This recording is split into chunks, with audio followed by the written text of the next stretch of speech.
Bom dia para as caras conhecidas e bom dia para as caras desconhecidas, que de repente, quem sabe, já sejam um pouquinho conhecidas.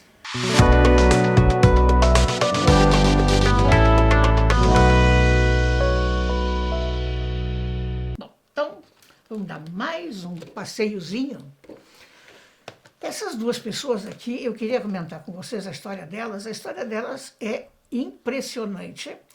E elas têm muitas coisas que, às vezes, o ser humano tem de não valorizar aquilo que está aparecendo, que é novidade, digamos, de uma certa forma, colocar lá para trás aquilo que poderia ser colocado lá para frente. Esse cavalheiro aqui chama-se Alois Alzheimer, um médico, e um médico extremamente competente, correto. Na época que ele começou a trabalhar, final de 1800, 1900, já existiam bons microscópios ópticos, de excelente precisão, e ele fazia aquilo que na época era uma coisa um tanto quanto não bem vista pelos grandes médicos, que era a pesquisa de lâminas, patologia, essa coisa toda, porque o que interessava eram os grandes síndromes, a época dos síndromes, vários síndromes. E essa senhora aqui embaixo está o nome dela, é Auguste Deter. Bom, essa senhora era uma senhora comum, que morava perto da cidade onde vivia Alzheimer, e muito correta, muito adequada, com seus 50 e poucos anos, e repentinamente ela começou a apresentar uma série de alterações de conduta.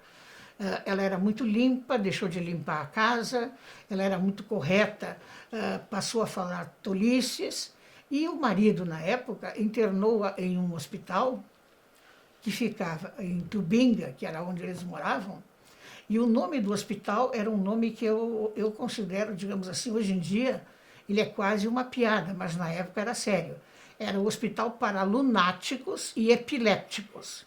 Ela foi internada lá, e o diretor do hospital sabia do interesse de Alzheimer por coisas diferentes, com essa história de ver lâminas, e eu diria assim, a medicina moderna da época.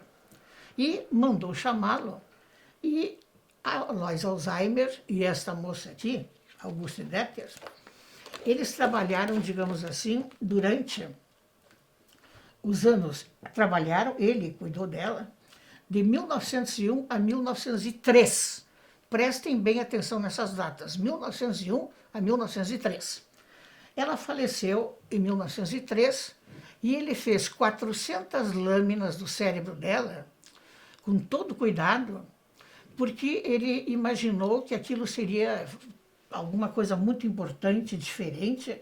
Ele que viu os 3A, apraxia, fazia agnosia. E no caso, digamos assim, o que ele fez? Ele foi apresentar o trabalho em um congresso de médicos em 1906. E esse congresso de médicos em 1906 chamou-se 17º Congresso de Psiquiatras do Sudeste da Alemanha. É bom guardar esse tipo de situação, de nome. E o que aconteceu? Ele foi recebido com frieza. Eu vou trocar isso, com perdão da palavra, eu já vi isso em congressos, pessoas apresentarem temas brilhantes, e fica todo mundo olhando como se o cara fosse um idiota, um bobalhão. Na realidade, ele não é um idiota, um bobalhão. Ele é uma antena da raça. Antena da raça são aqueles que enxergam mais longe do que eles deveriam enxergar. Né? E Alois Alzheimer, ele foi recebido com total e absoluta frieza. Então, veja, eu falei para vocês aquela doença, e só para colocar, no Brasil nós temos 1.300.000 pessoas com Alzheimer.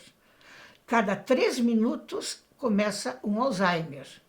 E no ano de 2050 nós vamos ter milhões de Alzheimer no mundo, porque a população do mundo ela está envelhecendo, e o envelhecimento, temos poucas crianças nascendo, então em 2050 se calcula que a população de Alzheimer esteja em milhões no mundo todo.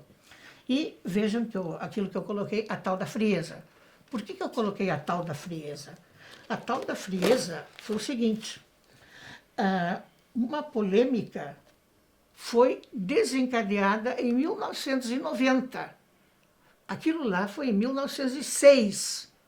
Teve as duas guerras mundiais, os aliados, Eisenhower, MacArthur, toda aquela coisa, toda aquela parafernália, o nazismo e etc.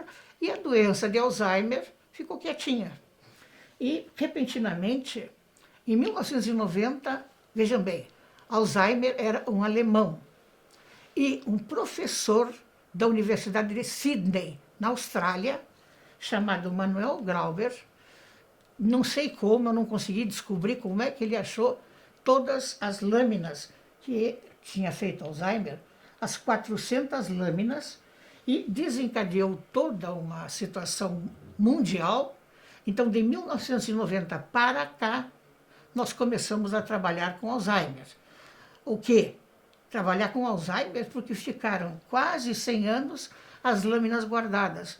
E por aqueles milagres que acontecem às vezes na natureza, ou seja lá, ou Deus, ou coloquem quem vocês quiserem, mas é milagre, as 400 lâminas estavam intactas, e este cavalheiro aqui, então, iniciou e se fez famoso no mundo todo, e de 1990 para cá é que nós estudamos Alzheimer. Bom, as 400 lâminas, elas estavam conservadas, estavam esquecidas, e um detalhe, Alzheimer morreu com 51 anos. Ele morreu com 50 anos de endocardite e insuficiência renal. E August Detter, a mesma senhora que foi a primeira paciente dele, ambos morreram com 51 anos. Então, aí aquelas consequências da história, e aí vem, eu tinha falado das paixões, né?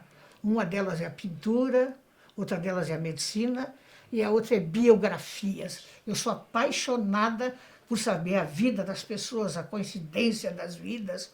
Como é que é isso aqui, digamos, se eu fosse contar para alguém antes, iriam dizer que eu estaria brincando, mas eu não estou brincando.